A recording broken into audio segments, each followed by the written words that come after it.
After this, I'm going to continue on Chapter 9, Pia, Orphan. But my father might have returned while I was here, Pia said. He probably looking for me right now. And she dropped her eyes to the floor, her chin trembling. What if Veda had found Ollie and Matt? What if they were alive and well, wondering what had happened to her? Or what if he opened up the cupboard and found them? She couldn't say it. Either way, how would she ever face him again? He'll never forgive her for what she done, and she wouldn't blame him. Please, I'm begging you, let me go home. My brothers need me. I'm sorry, but the decision has been made, the nun said. I'm sure someone is looking after your brothers, a neighbor perhaps, and there's no telling when or if your father will return. We can't let you end up on the street. It wouldn't be right. But I have relatives in New York, Peter said. If you send them a telegraph, I'm sure they'll take me in. She wasn't sure of anything, but she had to try. Do you know their addresses? Peter tried to picture the return address on an envelope from her aunt and uncle.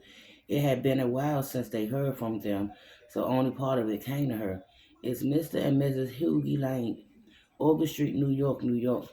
The nun creased her brows. I don't think that's enough information, but I'll see what I can do. In the meantime, I'll bring you something to eat. Then, like it or not, you'll be sent to St. Vincent's straight away. Don't you need to write it down? Pia said. Write what down, my child? The address. Oh, yes, no, I remember it. Pia didn't believe her, and she couldn't understand why she was more than willing to help. I'm their niece. I'm sure they'll take me in. The nun suddenly seemed very tall, a black statue in a murky room, with her veil adding a few inches to her height. She stared down at her, rolling the key ring back and forth between her fingers and thumbs. Being sent to St. Vincent is going to be difficult, she said, but it's for the best. It might not feel that way right now, but someday you'll thank us. They'll take good care of you there. And I pray for you, my child. May the Lord give you strength and bless you and keep you. Before Pia could respond, she turned and left the room, locking the massive door behind her. Pia felt like she was suffocating. Panic squeezed the air from her chest. The smell of urine and vomit stung her nose, and the grieving woman's sobs grated in her ear. She gazed up at the window, her only chance for escape. A thick grid of painted wood separated the glass into separate panes, and the window was fixed in the stone wall. There was no way to open or break it. She lay down on the cot, turned towards the cold wall, and covered up with a sheet. She had to come up with a plan to get out of there, and soon. After a few minutes of coming up with impossible ideas that wouldn't work, she turned over to look at the boy on the bed. Maybe he could help her. Maybe she could call him.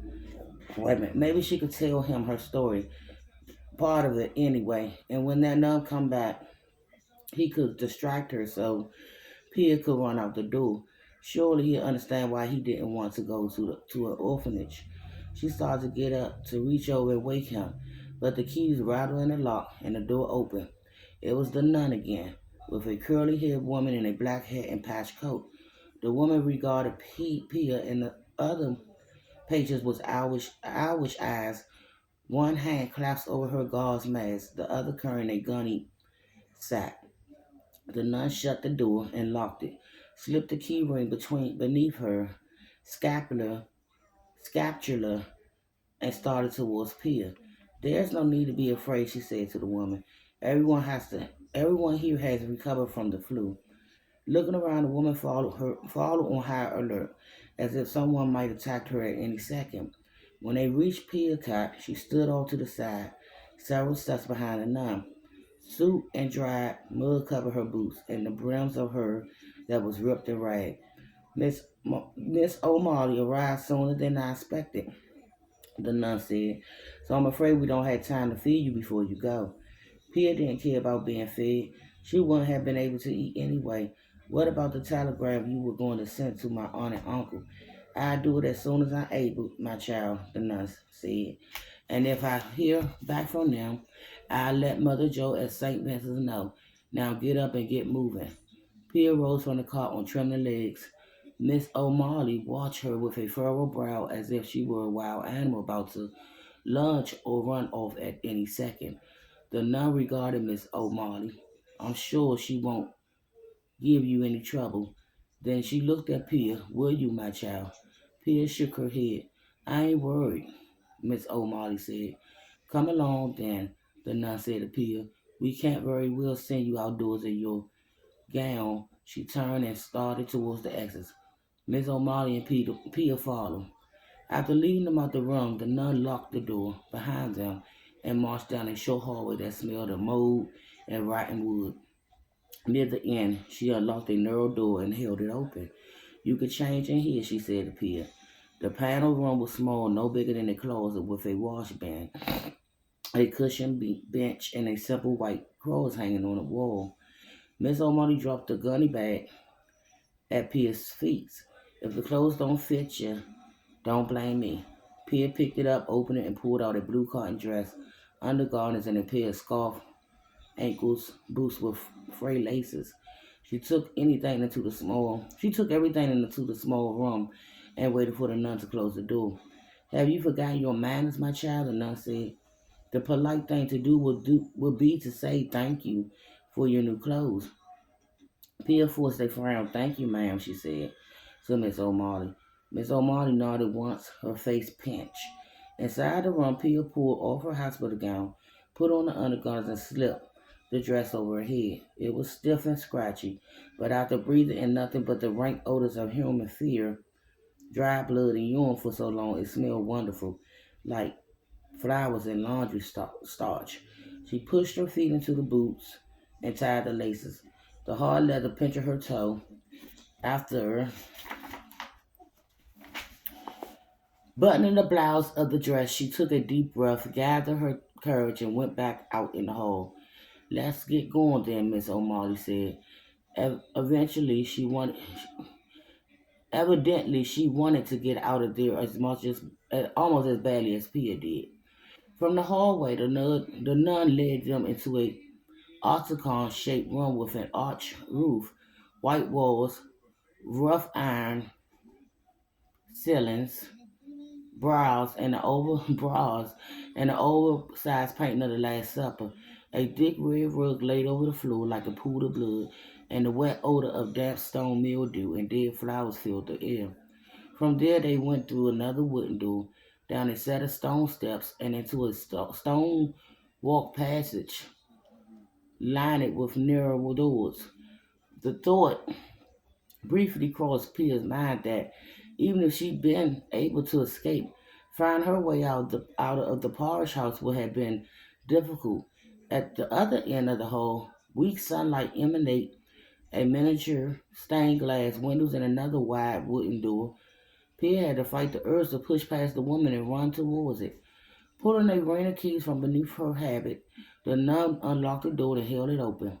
Miss O'Malley exit went down a set of stone steps into a narrow alley between the parish home and another building, then turned and waited. Good day, Miss O'Malley, the nun said. Bless you for helping in this hour of need. May the good Lord watch over and keep you. Miss O'Malley nodded. Yeah, welcome, sister. Pia wrapped her arms around herself and followed her down the steps. A light frost covered the cobblestone and iced the veins carpeting the wall of the other building. Despite the cold, the fresh air felt wonderful on her skin. She looked up and down the alley trying to get her bearing. On one end, a trio of clay pipes climbed up the side of the parish house, jutting out into the alley like an afterdoor. Between that and a decorate outcropped of brick on the adjacent building. It was impossible to see what lay beyond. At the other end of the alley, a faint slice of sunlight lit up the stone facade of St. Peter's Tower across the road. Pia breathing grew shallow. Home was block. Home was only a block away, but she had to wait. She couldn't run yet. I'll pray for you, my child, the nun said to her. Do as you're told, and you'll be fine. May God bless and be with you. Oh, it's a long chapter, y'all. Peter nodded and started in the direction of the church, ignoring the pinch of her two small boots and the fact that Miss O'Malley hadn't said which way they were going. Come back here, Miss O'Malley snapped. You're going the wrong way. I got a driver and a carriage waiting out back. Now hurry up. She started in the other direction. Pia stopped and looked back to see if the nun was still at the top of the steps. The carriage door clunked shut and the key turned in the knob. She turned and started towards Miss O'Malley, moving slow, her head down to hide her anxious eyes. Miss O'Malley glanced over her shoulder to make sure she was coming, then slipped between the clay pipes and the bricks of the adjusted building, slapping away the frost-covered veins that brushed against her face. Pia thought about turning and running then, but Miss O'Malley had stopped on the other side of the opening and stood waiting for her to come through. Had she just missed her only opportunity to escape? No. She had to have a plan. She couldn't just run off. Not yet, anyway. She went through the narrow opening trying to think. If she got into the wagon with Miss O'Malley, who knew how far it would take her from home? She clenched her fists and followed her out of the alley into the streets, blinking against the bright sky. It seemed like forever since she'd been outside.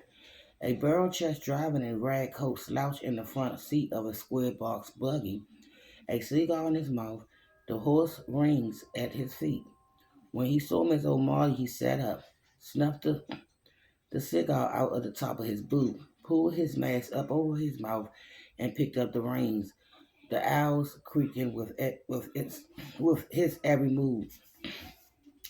Miss O'Malley climbed into the wagon beside the driver, eyed Pia, jerked her head towards the back. "What are you waiting for?" she said. "Get in." A knock of fear snarled into Pia's stomach.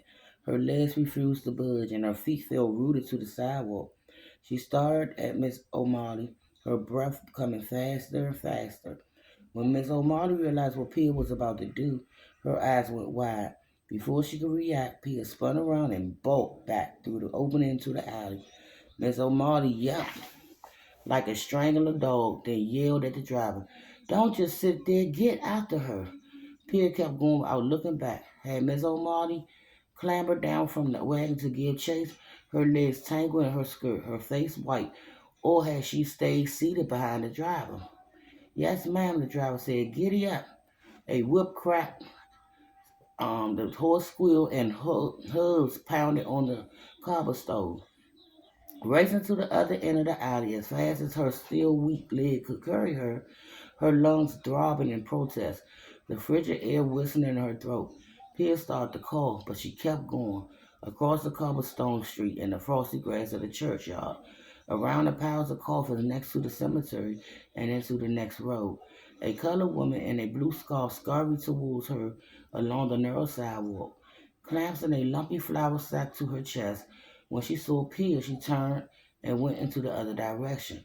The clatter of wagon wheels and horse hooves echoed through the maze of buildings and empty thoroughfare, getting closer and closer. Halfway down the next block, Pia ducked into a dim alley and kept running. She tripped and fell twice, her strength nearly spent, but scrambled to her feet and kept going. Pain flared briefly in her ankle, but she ignored it and hobbled a few steps before finding her stride again. After what seems like forever, the alley opened up and she nearly fell, bursting into a cluster a yard behind a block of the row houses. She stopped to catch her breath, her heartbeat thumping in her ears. Panic bristled along her body. She was trapped. She glanced over her shoulders. Maybe she should turn back. No, Miss O'Malley and the driver could be waiting at the other end of the alley. She had to find a way out. She scanned the houses for an open door or window or an entrance to another alley. There was none. Across the way in the muddy courtyard, a woman with a long braid and red coat pumped water into a bucket, her breath billowing out in the cold.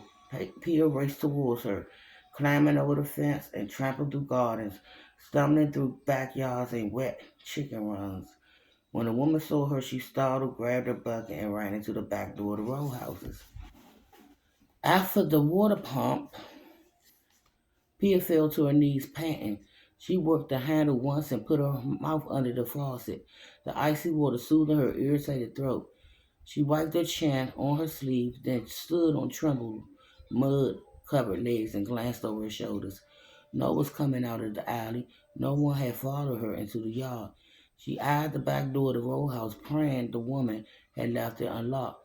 If her guesses were right, the front of the building came out on Danacy Street, and her building would be the next block over. But she would need to cross the third street to get there. Then she'd be 6 houses away from her house. She 6 houses away from Arlie and Max. 6 houses away from finding out if, and I'll be back with the continuation of Peter, chapter 9.